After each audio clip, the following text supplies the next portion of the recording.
Welcome to our journey through the history of Canada, a story stretching from ancient Indigenous civilizations to the modern, multicultural nation we know today. In this video, I'll explain the major events that contributed to the country's foundation and the most significant moments of Canada's nearly 160 years being a country. Let's get right into it. We'll begin before European arrival. During this time, Canada was home to thriving Indigenous nations. These societies developed complex cultures, trade networks, and forms of governance over thousands of years. There were six major Indigenous cultural groups during this time: the Woodland First Nations, Iroquoian First Nations, Plains First Nations, Plateau First Nations, Pacific Coast First Nations, and finally Mackenzie and Yukon First Nations. And before colonization, estimates suggest 200,000 to 1 million indigenous people lived across these lands. While the Norse Vikings arrived around 985 CE, sustained European contact began in the late 1400s. First in 1497, John Cabot from England landed in Newfoundland, giving England its first claim to North America. Shortly after, in 1534, Jacques Cartier from France explored the St. Lawrence River and names the land Canada after the Iroquois word Kanata, meaning village. These voyages set the stage for colonization by England and France, which would be the two biggest players in Canada for the next few hundred years. It was during and shortly after this period that France established New France. They focused on fur trade and alliances with indigenous nations. A couple key settlements included Quebec City, founded by Samuel de Champlain in 1608, which was considered the first permanent French settlement in Canada. Following after, in 1642, was Ville Marie, or more commonly known now as Montreal.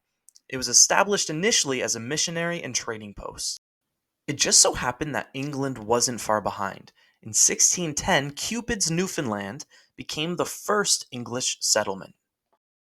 Now let's begin speeding through history a bit, detailing some major colonial events from the 16s to 1800s that ended up paving the road for Canada's future.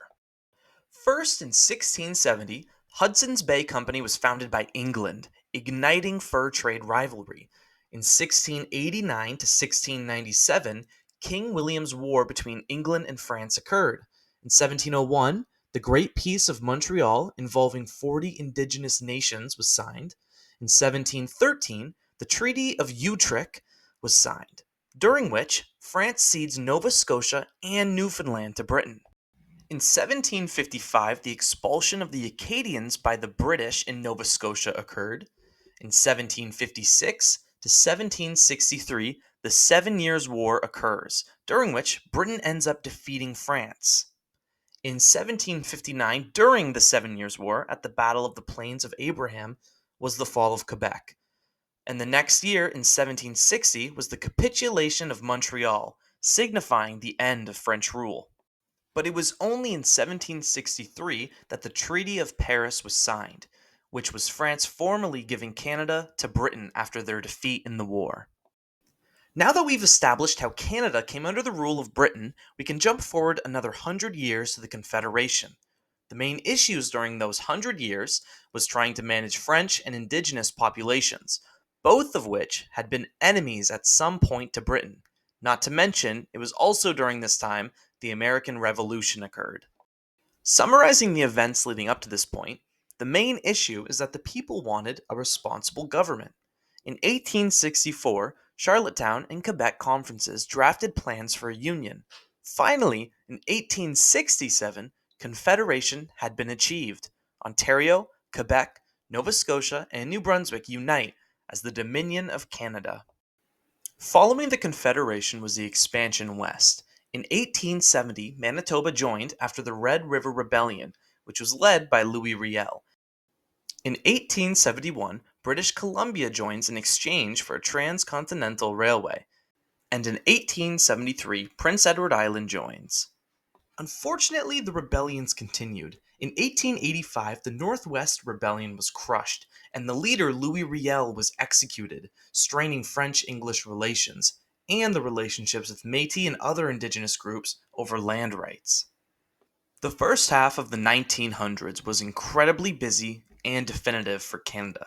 In 1905, Alberta and Saskatchewan joined Canada.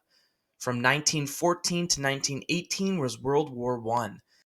We won't get into the World Wars for the sake of time. However, if you would like a more detailed video about the exploits of Canada during World War I and World War II, leave a comment down below. An important event that occurred in 1917 during World War I was the conscription crisis. It divided the English side and French side of Canada. This divide is a common theme in Canadian history, from the formation of Canada to even current day events. In 1920, women gained federal voting rights. Canada was one of the 15 earliest countries to grant women suffrage. In 1929 to 1939 was the Great Depression, which Canada was severely affected by, most notably unemployment reaching around 30%, industrial production dropped by nearly 40%, and exports fell by more than 50%. Another important event in 1931 was when Canada was granted independence through the Statute of Westminster, officially marking the end of Canada's status as a dominion under British authority. With the arrival of World War II from 1939 to 1945, Canada played a major role in Normandy, the Atlantic, and Italy, and a national identity was built in many of the battles during this era. However, during this period, the treatment of Japanese Canadians became another dark moment of Canada's history.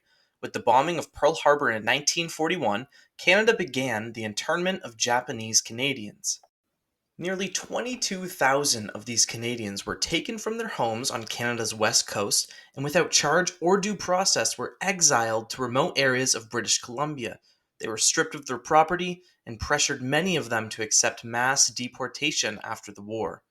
Those who remained weren't allowed to return to the West Coast until 1949, and only after 39 years in 1988 did the federal government officially apologize. Now, moving on to a lighter subject, in 1949, Newfoundland officially joins Canada. Now, moving into more recent history, in 1960, Indigenous peoples were now able to vote without losing their native status. In 1965, the new maple leaf flag, which we know today, was adopted.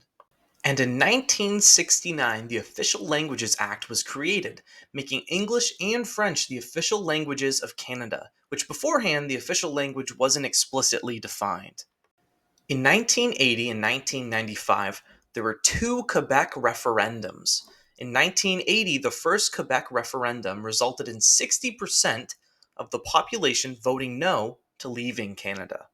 And in 1995, the second Quebec referendum resulted in 50.6% of the population voting to remain in Canada. In 1982, the Constitution and Charter of Rights was created in Canada. The Canadian Constitution is the supreme law of Canada, guaranteeing fundamental rights and freedoms to all Canadians. And finally, in 1999, was the creation of Nunavut. This brings us to 2001, when Canada went to war in Afghanistan after 9/11 under their NATO obligation. Shortly after, in 2005, Canada became the third country to legalize same-sex marriage. And from 2008 to 2015, the Truth and Reconciliation was established, with the goal of documenting the history and lasting impacts of the Canadian Indian residential school system on Indigenous students and their families. This brings us to the final phase of Canadian history, the most recent COVID era. In 2020 was the COVID-19 pandemic, which of course shook the world and had incredible effect all on its own. However, during this period in 2021, residential school graves were discovered, reigniting awareness across the country and world as to Canada's dark history. It triggered mourning across the country and spread awareness how the Native American population was treated. Another event that came from this period was the Freedom Convoy protests in 2022. They wanted to oppose the COVID-19 vaccine mandates for cross-border truck drives. The most recent events being the trade war with the USA and Canada's involvement and support in major conflicts like Ukraine and the Gaza Strip, leads us to our final question. What's next in Canada's future? Canada's story is one of struggle, unity, and hope. From ancient homelands to modern democracy, it's a nation still being written. Thanks for watching. Don't forget to like and subscribe for more history.